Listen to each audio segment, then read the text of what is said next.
pertahanan dan dirgantara di kawasan Asia Tenggara, mengalami pergeseran geopolitik yang signifikan menyusul rangkaian kebijakan strategis dari Jakarta. Dalam waktu yang hampir bersamaan, Indonesia memperkuat lini pertahanan udaranya melalui penerimaan gelombang pertama alutsista mutakhir, termasuk jet tempur Dassault Rafale buatan Prancis. Di sisi lain, sebuah momentum strategis datang dari Washington DC ketika Amerika Serikat secara resmi menawarkan posisi kunci kepada Indonesia untuk menjadi pusat pemeliharaan, perbaikan, dan pemeriksaan atau maintenance, repair and overhaul (MRO) bagi armada pesawat angkut taktis C-130 Hercules milik AS yang beroperasi di kawasan Asia. Langkah ini bukan sekadar pembaruan inventaris militer biasa, melainkan sebuah indikasi bahwa kapasitas teknis dan posisi geografis Indonesia diakui di tingkat internasional. Proyek ini memposisikan Indonesia tidak hanya sebagai pengguna alutsista, melainkan sebagai pusat rujukan regional di mana armada Hercules AS dan sekutunya di Asia dapat menjalani pemeliharaan secara lebih efisien. Kebijakan ini juga melibatkan optimalisasi infrastruktur dalam negeri, di mana Bandara Internasional Kertajati di Kabupaten Majalengka, Jawa Barat diproyeksikan menjadi pangkalan MRO militer internasional, mendampingi modernisasi taktis yang dibawa oleh jet tempur generasi baru dan sistem radar canggih terintegrasi. Modernisasi pertahanan udara Indonesia memasuki babak baru melalui prosesi penyerahan alat peralatan pertahanan dan keamanan Alpal-Hankam di Base Ops Lanut Halim Perdana Kusuma, Jakarta Timur, Senin 18 Mei 2026. Pemerintah secara resmi menyerahkan gelombang pertama pesawat tempur Omnirole Dassault Rafale buatan Prancis sebanyak 6 unit kepada TNI Angkatan Udara. Turut diserahkan pula 4 unit Dassault Falcon 8X dan 1 unit Airbus A400M Atlas MRTT. Dengan catatan bahwa 1 unit A400M sebelumnya telah diserahkan pada November 2025. Langkah ini dirancang melalui pendekatan ekosistem pertahanan udara terintegrasi. Operasional jet tempur Rafale disokong oleh kehadiran radar Thales Groundmaster 43. Radar ini berfungsi sebagai unit deteksi dini, berkemampuan tinggi yang mampu melacak potensi ancaman udara asing dari jarak jauh secara real-time, lalu mengirimkan data taktis ke pusat komando untuk memandu intersepsi oleh pesawat tempur. Radar GCI-GM 403 merupakan hasil kolaborasi PT Land Industry dengan Thales, dengan kontrak yang ditandatangani pada 20 April 2022. Sistem ini juga memiliki mobilitas tinggi yang memungkinkan penggelaran ulang di lokasi baru dalam waktu singkat. Indonesia juga mencapai kesepakatan awal yang strategis dengan Amerika Serikat melalui pertemuan bilateral di Pentagon antara Menteri Pertahanan RI Jafri Sjamsøedin dan Menteri Pertahanan AS Pete Hegseth pada 13 April 2026. Pemerintah AS menawarkan proyek pembangunan pusat pemeliharaan C-130 Hercules di Indonesia untuk melayani seluruh armada C-130 AS yang beroperasi di kawasan Asia dengan tawaran pembiayaan dari pihak Amerika Serikat. Pihak AS mengusulkan agar seluruh kegiatan pemeliharaan armada C-130 di kawasan Asia dipusatkan di Indonesia dengan pembiayaan ditanggung oleh AS. Mengingat belum adanya fasilitas serupa di kawasan ASEAN, pemerintah Indonesia merespons dengan mengusulkan Bandara Kertajati sebagai lokasi yang paling sesuai.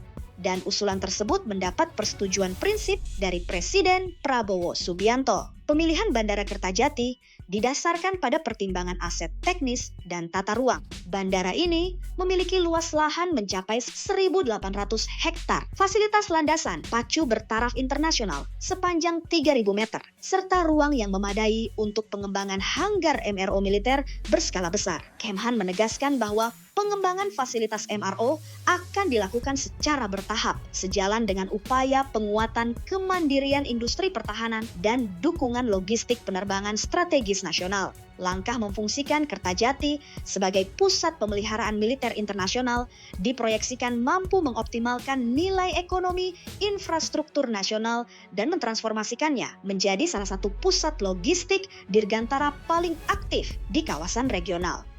Keputusan Amerika Serikat menunjuk Indonesia sebagai hub MRO Hercules di Asia didasarkan pada 3 faktor utama. Pertama, Indonesia merupakan salah satu operator pesawat C-130 Hercules terlama dan terbesar di luar Amerika Serikat. TNI Angkatan Udara telah mengoperasikan armada ini sejak era 1960-an. mencakup berbagai varian mulai dari tipe B, tipe H, hingga varian terbaru C130J Super Hercules. Pengalaman operasional selama lebih dari 6 dekade ini menghasilkan korps teknisi dengan jam terbang dan keahlian tinggi yang telah diakui secara internasional.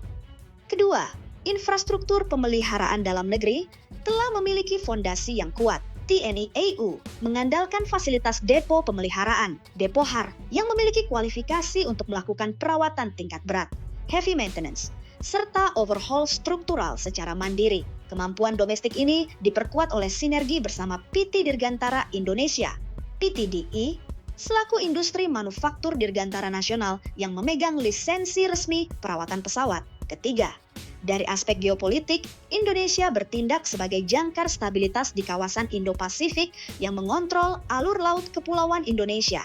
Keberadaan pusat MRO di Indonesia memberikan keuntungan logistik strategis bagi AS dan mitranya di kawasan. Jika terjadi kebutuhan darurat, misi kemanusiaan, penanggulangan bencana, atau latihan bersama berskala besar, proses perbaikan berat armada C-130 dari berbagai negara dapat dilakukan secara lebih efisien tanpa harus mengirimkan pesawat kembali ke pangkalan yang jauh di luar kawasan. Kerjasama pertahanan AS Indonesia sendiri telah diperkuat melalui penandatanganan Major Defense Cooperation Partnership (MDCP) yang menjadi kerangka kerja bilateral pertahanan paling komprehensif antara kedua negara dalam beberapa dekade terakhir.